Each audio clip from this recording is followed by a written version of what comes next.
জয় জয় জয় ফিলিস্তিন। এখন আপনাদের সামনে বক্তব্য রাখবেন আমাদের মেহমান, আমাদের অতিথি, হায়দ্রাবাদ থেকে এসেছেন বিশিষ্ট মানুষ জনাব নাজিমউদ্দিন ফারুকী সাহেব।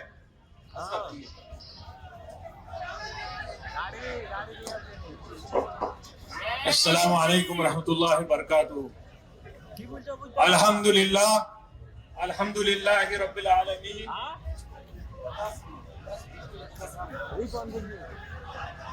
الحمدللہ الحمدللہ رب العالمین، والصلاة والسلام علی سید المرسلین وخاتم النبیین وعلی آلہ اجمعین۔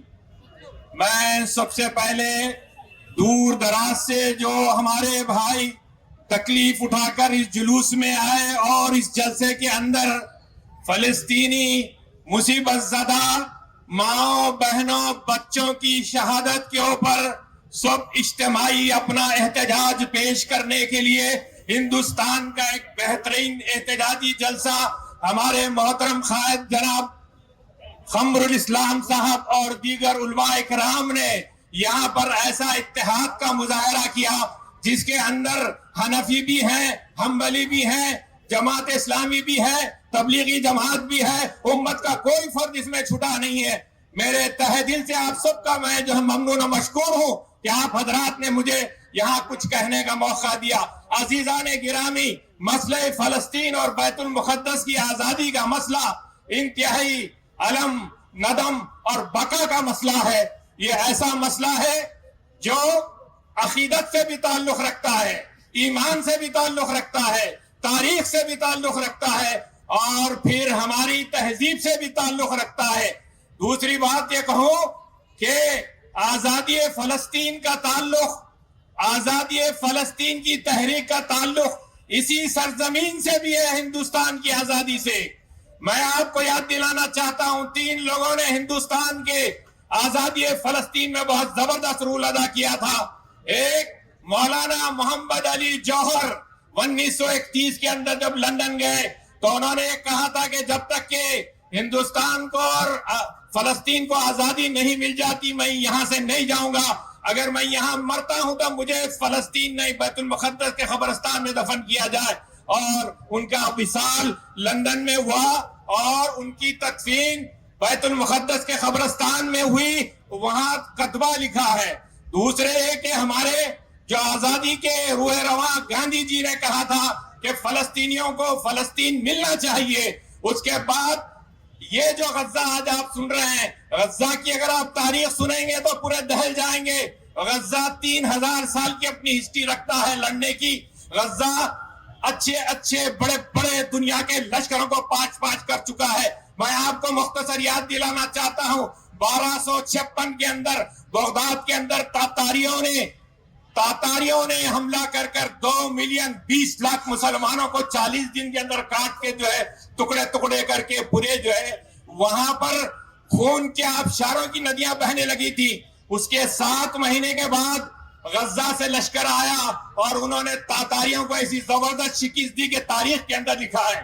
اس کے بعد وہی تاتاریوں کو نابلس پہ انہوں نے شکست دی۔ اس کے بعد اگر آپ یہ جو آج کل کی جو بھارتیہ جھوٹی پارٹی ہے وہ یہ کہتی ہے کہ ہمارا تعلق نہیں ہے، یہ نادان بیوقوف جاہل ہندوستان کی تاریخ پڑھتے نہیں ہے۔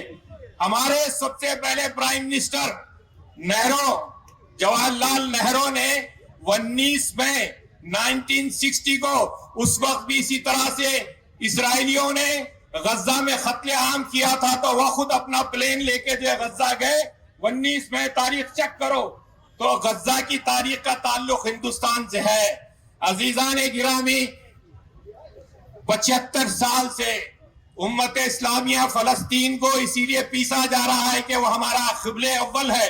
ساری دنیا اس وقت قبلِ اول کی آزادی کی تائید کے اندر کھڑی ہے اور وہ لوگ اپنا ایک قطرے خون سے پوری سرزمین کو جو ہے وہاں کی جو ہے لہو لہان کرتے ہوئے وہ ہمارا فرض کفایہ ادا کر رہے ہیں۔